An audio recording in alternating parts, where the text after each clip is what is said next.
Juicio universal del diluvio. El relato del diluvio universal, que se encuentra en los capítulos 6, 7 y 8 del libro del Génesis, es uno de los relatos mejor fechados de toda la Biblia. Esto en sí es una prueba de su autenticidad y su historicidad. El diluvio universal ocurrió realmente y fue un juicio drástico y terminante que Dios envió sobre la raza humana que se había corrompido totalmente. Casi todos los grandes pueblos de la antigüedad tienen relatos parecidos. Los babilonios, por ejemplo, tienen una historia muy semejante a la de la Biblia. Esto es una prueba de la veracidad de lo que nos relata el Génesis. ¿Por qué envió Dios ese diluvio de agua para matar a toda la humanidad? Porque la civilización de Caín, la civilización que había dado la espalda a Dios, había terminado por corromperse totalmente. Y no es que hicieran cosas excesivamente malas, por supuesto. Jesús dijo que en los días de Noé, los hombres se lo pasaban comiendo y bebiendo, casándose y dándose en casamiento. Ahora bien, comer y beber, y casarse y tener hijos, no son cosas intrínsecamente malas. Son malas cuando se hace la espalda de Dios y con espíritu opositor y rebelde a Dios. Los hombres del tiempo del diluvio no eran mejores ni peores de lo que hoy pueblan el planeta. Eran iguales. Y los mismos que los hombres de hoy hacen todas las cosas de la vida indiferentes a Dios y desentendiéndose de sus leyes, mandamientos y preceptos. El libro de Génesis 6, del 1 al 7, nos dice que ciertos hijos de Dios, viendo que las hijas de los hombres eran hermosas, se enamoraron de ellas y se casaron con ellas y les engendraron hijos. Estos hijos fueron gigantes y varones de renombre, hombres fuertes y hermosos. Los griegos, por ejemplo, tienen muchos mitos y leyendas sobre semidioses, héroes, titanes y gigantes. Hombres eminentes que fueron el producto del casamiento entre dioses y mujeres. De modo que no sería descaminado decir que estos hijos de Dios, menciona Génesis, capítulo 6, del 1 al 5, eran seres angélicos, quizá los mismos ángeles rebeldes que siguieron a Satanás en su rebelión contra Dios. En la primera epístola de Pedro, y también en la segunda, y así también en la epístola de Judas, hacemos mención a ángeles demonios que no guardaron su dignidad y que siguieron la carne extraña.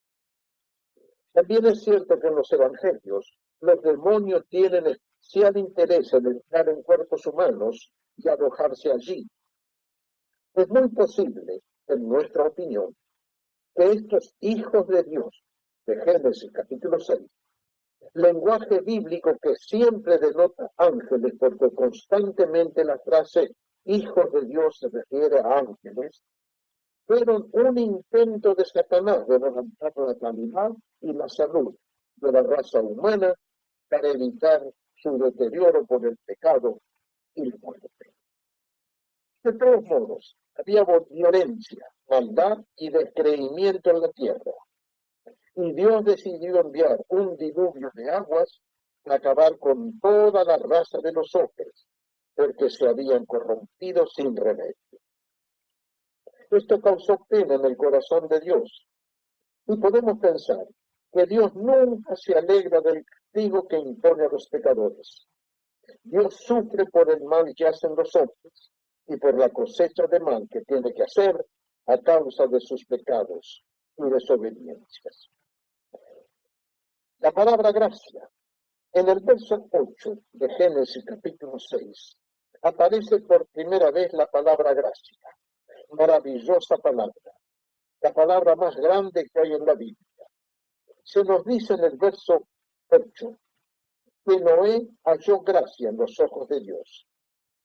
La palabra gracia denota la más grande acción de Dios para salvar a los pecadores. Toda la Biblia enseña la misma verdad. El pecador es salvado por gracia y justificado por la fe. Así exactamente dice el apóstol Pablo en la carta a los Efesios, capítulo 2 y verso 8. Porque por gracia sois salvos por medio de la fe. Y esto no de vosotros, pues es don de Dios, no por obras, para que nadie se gloríe. Y todavía en la carta a los Romanos, capítulo 5, para que no le quepa a nadie ninguna duda acerca de la salvación gratuita que Dios hizo para todos los hombres, dice Pablo, Romanos 5, verso 20, cuando el pecado abundó, sobreabundó la gracia. Grande es el pecado humano, pero más grande es la gracia de Dios.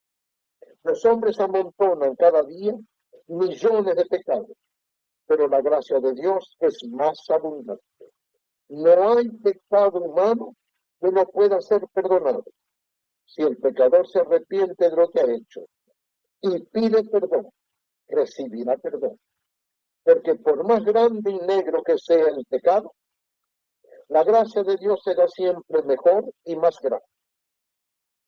Jesucristo, al morir en la cruz y derramar su preciosa sangre, compró para todos los hombres el perdón gratuito. Lo único que hay que hacer es arrepentirse, pedir perdón a Dios y creer que Jesucristo, recibiéndole como Salvador, nos salva completamente de todo pecado. Nada más y nada menos. La gracia de Cristo es más que la ley de Moisés. Así lo dijo también en el Evangelio de Juan, capítulo 1. Dice así, pues la ley por medio de Moisés fue dada, pero la gracia y la verdad vinieron por Jesucristo. Algunos enseñan falsamente que para salvarse hay que hacer muchas penitencias, dar muchas ofrendas, recibir todos los sacramentos y confesar los pecados a un sacerdote. La Biblia no enseña nada de eso. La Biblia enseña, por gracia sois salvos, por medio de la fe, no por obras, para que nadie se gloríe. Noé, pues, halló gracia ante los ojos de Dios, y Dios decidió salvarlo del diluvio a él y a toda su familia. Y les mandó construir un arca inmenso. Ahora fijemos nuestra atención en el arca de salvación. Dios le dio a Noé instrucciones precisas sobre cómo construir un arca. Le dio las medidas y las formas. La Biblia enseña que solo Dios planea la salvación del hombre. Las religiones humanas, judaísmo, el maometanismo, el budismo, el catolicismo, el hinduismo y cuántas otras hay. ¿Y cuánta otra religión hay en este mundo? Todas, sin excepción, enseñan una salvación a fuerza de obras humanas, o de sacrificios, o de castigos y penitencias, o por pago de misas. La Biblia enseña con absoluta simpleza, verdad y claridad que el hombre nada tiene que hacer para ser salvo, sino aceptar por fe lo que Cristo ya ha hecho por él. Cristo, el morir en la cruz como Cordero de Dios, ya hizo la salvación de toda la humanidad en forma perfecta, gratuita y eterna. Nadie tiene que hacer nada para ser salvo. Todos tienen que aceptar lo que ya hizo Jesucristo. Enseñar otra cosa es ir contra la Biblia y engañar a las almas que buscan salvación. El arca que construyó Noé tenía 3 pisos, piso bajo, piso segundo y tercero. Hay una tradición que dice que Noé puso en el piso de más abajo a los animales salvajes, las fieras y animales carniceros, como el tigre, el león, la hiena, el lobo, etcétera, etcétera. En el segundo piso puso a todos los animales del bosque y el campo, que son mansos, pero son silvestres, como el conejo, la liebre, el ciervo, la gacela, los monos, etcétera, etcétera. En el piso tercero puso Noé todos los animales domésticos, la vaca, la oveja, la cabra, el perro, el gato, las gallinas, etcétera, etcétera. Encima de todo, bajo la cubierta del arca, estaban Noé y su familia, los seres humanos. Y así parece estructurarse la sociedad humana. Abajo de todo, en el fondo, están los hombres violentos y pecaminosos, los asesinos y derramadores de sangre, los que tienen el instinto de matar y de robar. Encima de ellos está la capa de los que son más mansos, pero son totalmente ignorantes de Dios y de Cristo, y viven silvestremente, ajenos de Dios, indiferentes al Evangelio, sin conocer a Jesucristo. Estos seres humanos serían los salvajes, pueblan las junglas del Amazonas, los indígenas muy humildes de las montañas y desiertos. En el piso tercero del arca de la sociedad estarían las gentes civilizadas, gente culta y educada que viven en las ciudades, que trabajan y estudian. Sería toda la gente inteligente, culta, educada, hombres de gobierno, profesores universitarios, artistas, deportistas, gente de buen vivir, pero que todavía no tienen vida espiritual, porque nunca han nacido de nuevo por la fe en Jesús. La familia de Noé representaría a todos los creyentes en Cristo, todos los que, por virtud del nuevo nacimiento, tienen vida espiritual. Son ciudadanos del reino de los cielos y herederos del reino eterno de Jesucristo. En realidad, muy bien podemos decir que la sociedad humana está dividida en 4 capas. Abajo de todo, violentos, criminales que pueblan las cárceles. Luego vienen los selváticos, que nunca han tomado contacto con la civilización. Luego, los hombres y mujeres civilizados y pacíficos, y por encima de todos, creyentes en Jesucristo, que forman la iglesia de Jesucristo, los mismos que harán y habrán de vivir con Cristo por toda la eternidad. Ahora notemos un detalle interesante en el relato del diluvio. ¿De dónde provinieron las aguas del diluvio que cayeron en tal cantidad que llegaron hasta cubrir los montes más altos de la tierra? Un problema se ha suscitado siempre en los círculos científicos y es lo de las aguas del diluvio. ¿De dónde salieron tantas aguas como para llenar los mares y cubrir hasta las montañas más altas de la tierra? Que solo las nubes sería imposible. Además, es cosa segura que hasta después del diluvio y un cambio drástico en el clima de la Tierra, nunca había llovido sobre nuestro planeta. La Tierra, dice la Biblia, no recibía lluvias, sino que subía de la Tierra un vapor que regaba la superficie de la Tierra. Esto lo podemos leer en el capítulo 2 del Génesis, verso 6. Génesis 2:6. ¿De dónde, pues, bajaron tantas aguas? La Biblia dice, fueron rotas las fuentes del gran abismo y las cataratas de los cielos fueron abiertas. Esto lo leemos en Génesis 7:11 y también en Génesis 8, verso 2. Existe una teoría que bien podemos aceptar como razonable y verdadera. Se la llama la teoría del manto de hielo. Según esta teoría, existía a gran altura sobre el planeta Tierra un gran manto de hielo, quizá a 80 o 100 millas sobre la superficie de la Tierra.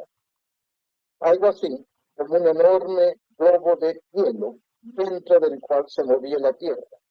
Cuando Dios lo dispuso, este manto de hielo se resquebrajó y cayó sobre la Tierra. Al caer, se licuó, se volvió agua, se convirtió en agua. Y estas fueron las cataratas de los cielos y las fuentes del gran abismo, como bien propiamente dice el libro del Génesis. El Génesis nunca dice que fueron lluvias de nubes, dice fueron abiertas las cataratas del gran abismo. Esas inmensas aguas llenaron todos los mares, que hasta entonces estaban casi vacíos, y subieron hasta cubrir las cumbres de las montañas más altas. Toda la humanidad, menos 8 personas, pereció ahogada. Fue el juicio del Omnipotente que castigó así la maldad, la violencia y la indiferencia de los hombres. Y las aguas prevalecieron sobre la tierra 150 días. 40 días duró el diluvio mayor, aunque luego siguió cayendo agua por mucho tiempo más. Las aguas subieron 7 metros sobre las cumbres más altas. En Génesis 7, verso 21, leemos lo siguiente. Y murió toda carne que se mueve sobre la tierra, así de aves, como de ganado, como de bestias, y de todo reptil que se arrastra sobre la tierra, y todo hombre. Todo lo que tenía aliento de espíritu de vida en sus narices, todo lo que había en la tierra, murió. Así fue destruido todo ser que vivía sobre la faz de la tierra, desde el hombre hasta la bestia, los reptiles y las aves del cielo, y fueron raídos de la faz de la tierra. Y quedó solamente Noé y los que estaban con él en el arca. Ahora viene la mención de 2 aves muy interesantes. Son el cuervo y la paloma. Estas 2 aves son mencionadas en el relato del diluvio. El cuervo y la paloma. Cuando a Noé le pareció que ya no llovía más, envió un cuervo a recorrer la tierra. El cuervo es ave inmunda, puede comer carroña. Al cuervo no le importa posarse sobre un cadáver, es animal sucio. El cuervo estuvo yendo y viniendo del arca a la tierra, lo más satisfecho de ver tanta muerte y tanta podredumbre.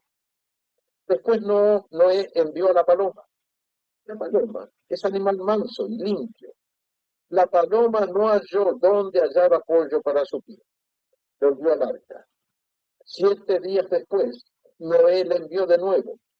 Esta vez la paloma volvió, trayendo en su pico una ramita de olivo. Desde entonces, la paloma es símbolo de paz, pureza y mansedumbre.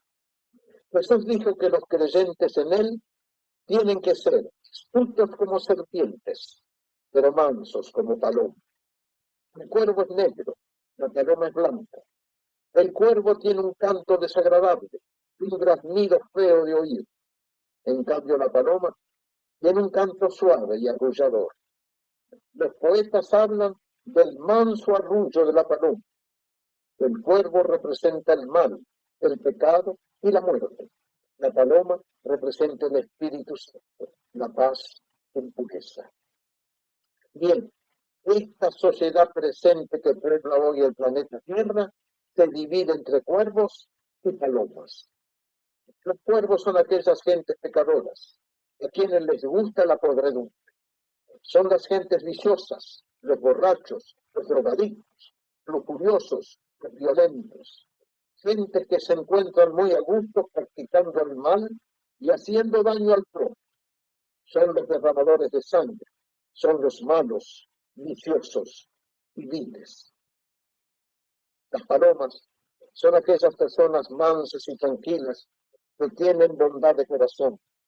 Son dulces, suaves, amables, simpáticas, gentes con alma buena, gentes que nunca han dado conscientemente al prójimo, que siempre harán todo el bien que puedan hacer.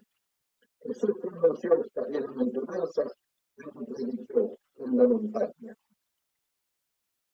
Si lo leemos en el Evangelio de San Mateo, capítulo 5, desde el verso 1.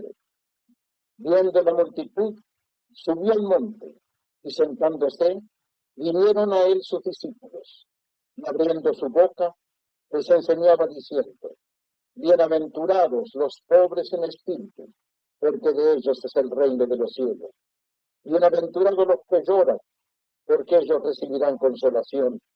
Bienaventurados los mansos, porque ellos recibirán la tierra por heredad.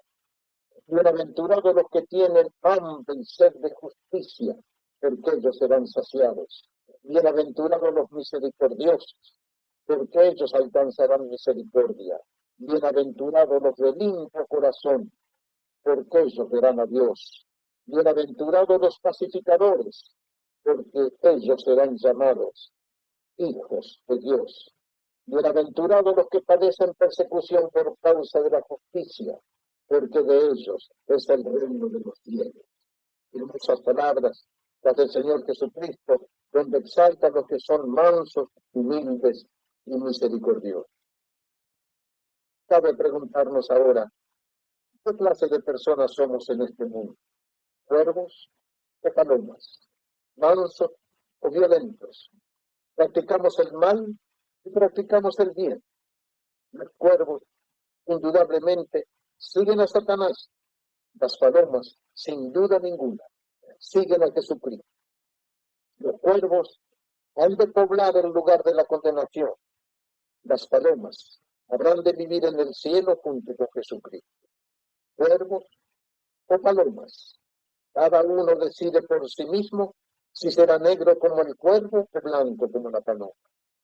Si recibimos a Cristo como Salvador, Él nos limpia completamente el corazón, el alma y la conciencia, para que seamos palomas delante de Él. Otra cosa interesante está en el gran relato del diluvio y sus consecuencias. El olor fragante. Noé y su familia estuvieron en total 371 días dentro del arca, más de un año. Naturalmente, ya tenían ganas de salir. Entonces, como leemos en Génesis, capítulo 8, versos 14 al 17, Génesis 8, 14 al 17, y en el mes segundo, a los 27 días del mes, se secó la tierra. Entonces habló Dios a Noé diciendo, sal del arca, tú y tu mujer y tus hijos, y las mujeres de tus hijos contigo. Todos los animales que están contigo, de toda carne, de aves y de bestias, y de todo reptil que se arrastra sobre la tierra, sacarás contigo, y vayan por la tierra, y fructifiquen, y multiplíquense sobre la tierra. Entonces salió Noé y sus hijos, su mujer, y las mujeres de sus hijos con él. Todos los animales, y todo reptil, y toda ave, todo lo que se mueve sobre la tierra según sus especies, salieron del arca.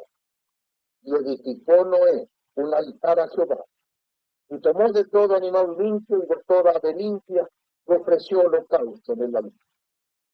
Y percibió Jehová dolor grande.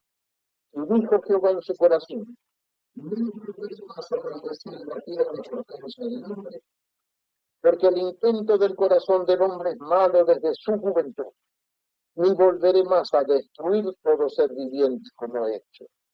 Mientras la tierra permanezca, no cesarán la sementera y la siega, el frío y el calor, el verano y el invierno, y el día y la noche. Primero pues que hizo Noé salir del arca, sacrificó un altar para Dios. Y sacrificó sobre ese altar un holocausto de toda ave limpia y todo animal limpio. Y dice la Biblia en Génesis 8, 20, 21, percibió, purificó el altar a Jehová, y tomó de todo animal limpio y de toda ave limpia y ofreció holocausto en el altar. Y percibió Jehová olor grato, y dijo Jehová en su corazón, no volveré más a bendecir la tierra por causa de mí. ¡Qué promesa! La que da Dios para todos los hombres. Pensemos un poco en esto. La tierra estaba entonces llena de malos olores. Por todas partes había cadáveres en descomposición, barro fétido, árboles y ramas podridos. Los olores que había sobre la tierra no serían nada limpios. Pero Dios percibió un perfume, con una fragancia exquisita. No era el olor del holocausto, era el perfume de la alabanza y la oración y la gratitud. Noé, agradecido por la salvación suya y la de su familia, se lo agradece a Dios por medio de un altar y un sacrificio. Y ese fue el perfume que percibió Dios.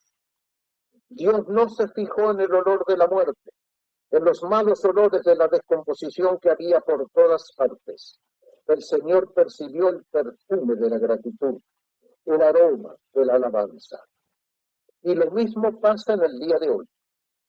Por todas partes de la tierra están los malos olores del pecado, los olores de la rebeldía, de la desobediencia, de la maldad. Todos los pecados de los hombres y mujeres echan mal olor. De las cantinas y de los simios se levanta mal olor.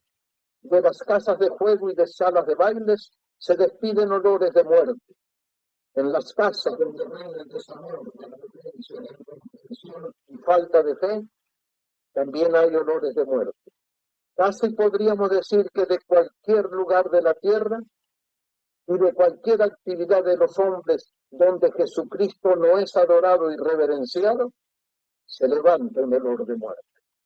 Pero en los lugares, en las casas, en las almas de los hombres y mujeres que adoran a Jesucristo, le obedecen y le agradecen, se levanta un olor de vida.